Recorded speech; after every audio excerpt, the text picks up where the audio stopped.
Excelente pergunta. Aliás, porque ele escreveu as cartas e ele estava plantando igrejas e ele estava imaginando que essas cartas um dia se reuniriam na Bíblia. Como que é? Como estava sendo? Existia um Novo Testamento já? Estava em formação. Veja bem, a revelação de Deus, ela é progressiva.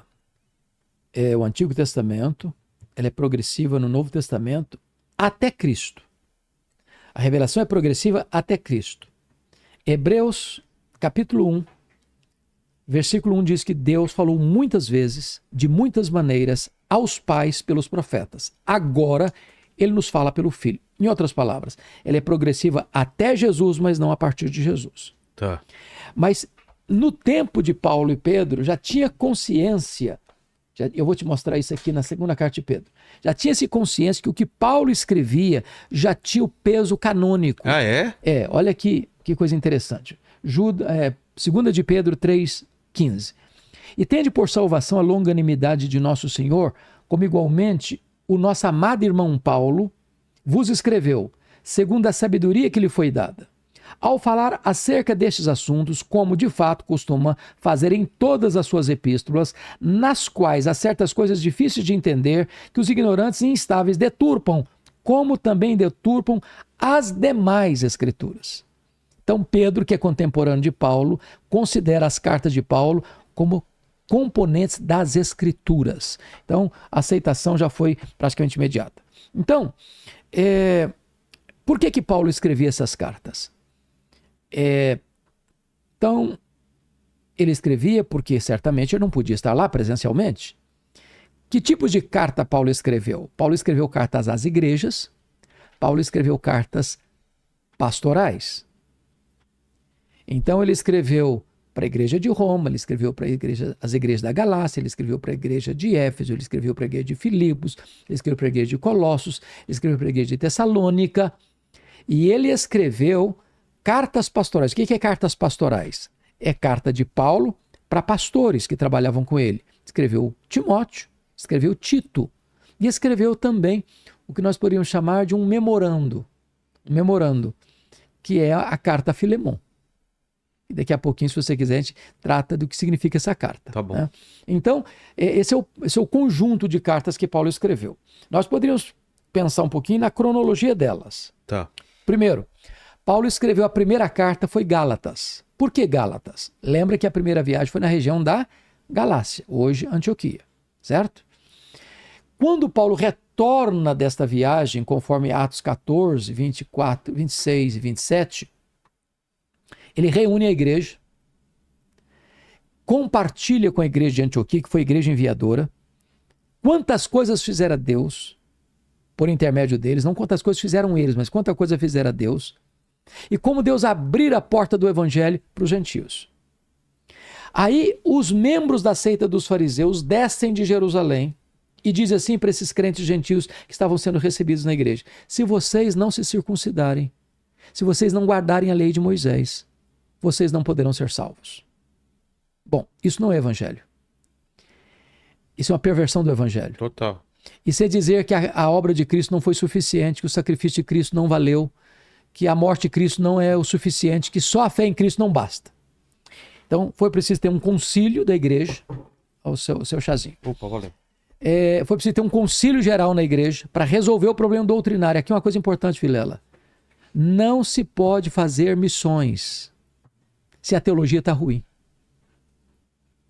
Porque se a teologia é ruim, quanto mais se prega, pior fica. Foi necessário que corrigisse a rota doutrinária da igreja. E esse concílio se reuniu com os presbíteros e apóstolos e tomaram a decisão, e escreveram a decisão, e comunicaram às igrejas. É só a fé em Jesus. E não a fé em Jesus mais a circuncisão. Não é só a fé em Jesus mais obras. Não é fé em Jesus mais ritual sagrado. É só Jesus que salva. A decisão está tomada, a decisão está escrita, a decisão está comunicada. Então Paulo escreve a primeira carta aos crentes da Galácia para refutar essa influência perniciosa dos judaizantes que queriam atrapalhar o andamento da igreja, minar a autoridade de Paulo como apóstolo e minar a liberdade dos crentes em Cristo. Então, Gálatas, eu diria para você que é a grande bandeira da liberdade cristã. É a carta que, juntamente com Romanos, é a grande carta que inspirou os reformadores a dar o brado da reforma do século XVI. É só a fé em Jesus a condição para a salvação. Não se acrescenta mais nada. Essa é a primeira carta. Então ela é importantíssima nesse sentido, né? Fundamental. Fundamental. Fundamental. É uma das cartas mais apologéticas de Paulo. E tem tudo a ver com a reforma, né, protestante. Para você ter uma ideia, um dos personagens mais importantes da história da igreja foi John Wesley, do século XVIII.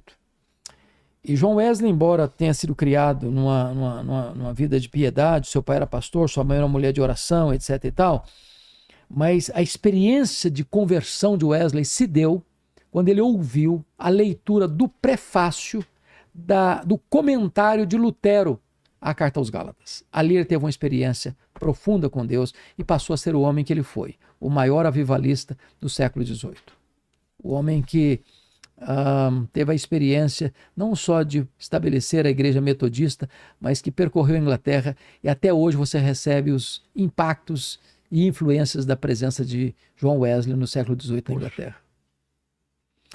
Depois dessa carta aos Gálatas, a outra carta, eu estou trabalhando a questão da cronologia. Tá bom. Você acha que seria bom? Eu acho melhor assim, numa linha do tempo, né? Na linha do tempo. Então, depois Paulo foi para a segunda viagem missionária.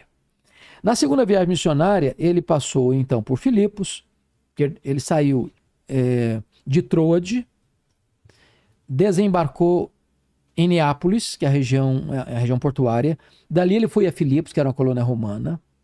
Depois ele foi para Tessalônica.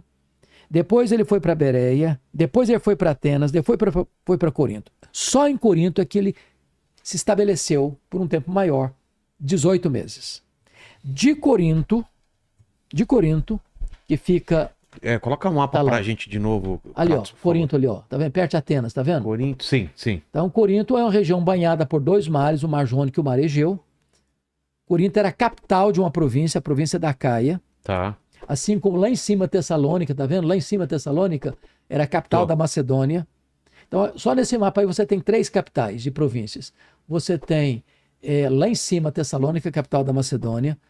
Aqui no meio você tem Corinto, a capital da Acaia. E aqui embaixo você tem Éfeso, capital da Ásia Menor.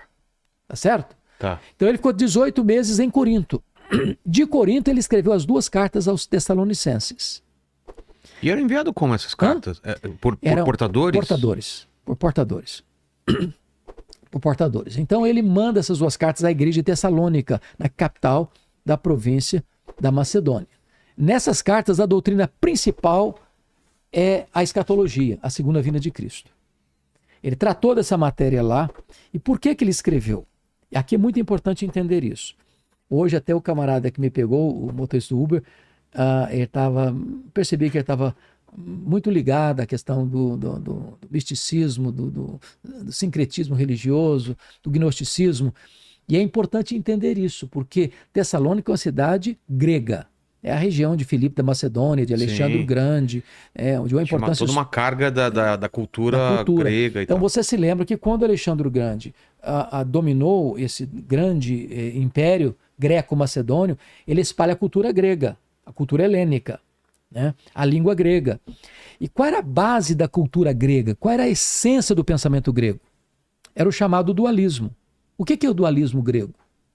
O grego acreditava que a matéria que você pega, esse copo, por exemplo, você está pegando e vendo, Sei. A matéria para o grego era essencialmente má. Tudo que é material Tudo que é material é ruim. É ruim. Por isso que ele não acreditava na criação, nem na encarnação, nem na ressurreição. O espírito invisível e material era essencialmente bom. Com isso, os gregos entendiam que a morte era um prêmio. Por quê? Porque a alma, que é invisível e material, estava presa num claustro, numa masmorra chamada corpo, que é material, é mau. Então, quando uma pessoa morria na cabeça do grego, a alma, que é imaterial, que é pura, ela é liberta dessa prisão. Então, para eles, pensar em ressurreição era um contrassenso. Porque era pensar que aquela alma que fora liberta na morte, voltaria ao claustro, à prisão do corpo. Então, esse pensamento grego entrou na igreja tanto de Tessalônica, que era uma cidade grega, quanto Corinto, que também era uma cidade grega. É por isso que Paulo trata em ambas as cartas sobre a questão da ressurreição da segunda vinda de Cristo. Porque era importante para corrigir. Falar para eles Por isso. quê? Porque os gregos estão errados. A matéria não é má. O nosso corpo, ele não é mau. Ele não é mau essencialmente. Essencialmente. O problema do corpo, por exemplo, foi Deus quem criou o corpo. O nosso corpo é redimido. Claro. E o nosso corpo vai ressuscitar. Então a matéria não é má. Isso é um pensamento equivocado. É por isso que os gregos imaginavam que Deus não pôde criar. Na cabeça dos gregos, o Deus verdadeiro tinha eons, ondas. Esses eons de Deus vão se distanciando de Deus, distanciando de Deus, distanciando de Deus. Então, aquele eon lá no final, que não tinha mais nada a ver com esse Deus original aqui, é que criou. Porque se a matéria é má, ela não pode ter sido criada por um Deus que é bom. Ah, tá. Eles negavam a divindade de Cristo. Por que negavam a divindade de Cristo? É por isso que João escreveu o Evangelho, para provar que Jesus é Deus. Por quê? Porque os gregos não podiam imaginar que Porque Jesus... ele encarnou. Se ele encarnou e a matéria é má, então não pode ser bom. Se não pode ser bom, não pode ser Deus. Então negava a divindade de Cristo. Entendi. Então João escreve para dizer, não, a matéria não é má e o verbo eterno se fez carne e habitou entre nós, cheio de graça e de verdade, vimos a sua glória, glória como do unigênito do Pai. Então as cartas aos Tessalonicenses são escritas para corrigir esse problema da influência da cultura grega, do helenismo dentro das igrejas. Helenismo é a cultura grega. É. Cultura grega, exatamente. Depois, então a gente vai perceber que cada carta trata de assuntos que eram pertinentes para aquela região. Exatamente. Os problemas que tinham. Tá. Paulo, via de regra, ou escrevia para responder alguma pergunta que era feita, ou escrevia para instruir a igreja acerca de alguma coisa que ela precisava. Ou escrevia também para alertar a igreja da influência perniciosa dos falsos mestres, dos falsos profetas, dos falsos apóstolos que itinerantemente tentavam explorar as igrejas. E via de regra os falsos mestres estavam atrás do dinheiro do povo, não se importando com a vida espiritual do povo. Parece que não mudou muita coisa. Eu ia falar, né? Parece que estamos falando dos tempos atuais. Né? Parece que sim. Sempre vai ter, né? Essa mistura. Pois é. Aí você pode, na linha do tempo, depois Paulo vai ficar 3 anos em Éfeso. Quando ele fica 3 anos em Éfeso, ele escreve... Coloca a foto de Éfeso, Lene, é bonito pra caramba lá, né? Tem uns restos arqueológicos. Éfeso hospedava, para você ter uma ideia, o templo da deusa Diana, que era uma das 7 maravilhas do mundo antigo. 4 vezes maior que o Partenon de Atenas. A cidade de Éfeso era um colosso, era um extraordinário. Era uma cidade magnífica. Era de porto, era, né? Era a cidade portuária famosíssima. Era uma capital. Você teve lá, as ruínas de Éfeso retratam a grandeza da cidade. Você conseguir achar essas ruínas, Lene, são coisas... Mostra a pujança da cidade. E a cidade de Éfeso tinha 2 características. Era uma cidade extremamente idólatra, por causa do templo da deusa Diana, porque os nichos do templo, ou seja, as miniaturas do templo, eram o principal produto de souvenir para os turistas que chegavam e saíam. E eram vendidos. E era uma cidade fortemente marcada pelo sincretismo religioso. E mais, uma cidade fortemente marcada pelo culto ao imperador como Deus. Então, ser cristão em Éfeso era uma luta. É por isso que Paulo diz que enfrentou feras. Ele enfrentou perigos, ameaças maiores do que suas próprias forças, a ponto de desesperar-se da vida. Olha lá, ó. Aí, olha Caralho, aí. Que incrível. Isso são as ruínas. São as ruínas. Imagina isso no apogeu, né? No apogeu. Cidade de mais de 200 mil habitantes na época. Cara, e tinha um sistema de banheiros públicos, aí tudo que tá ainda... Ginásio, estádios, biblioteca. Cara, que coisa impressionante. Impressionante. E aí, então, Paulo estando nessa cidade, ele já saiu de Corinto, lembra que ele ficou 18 meses em Corinto? Não sei se vai achar também alguma representação artística de como poderia ser naquela época. Deve achar alguma coisa. De Corinto? De Éfeso. E depois de Corinto, né?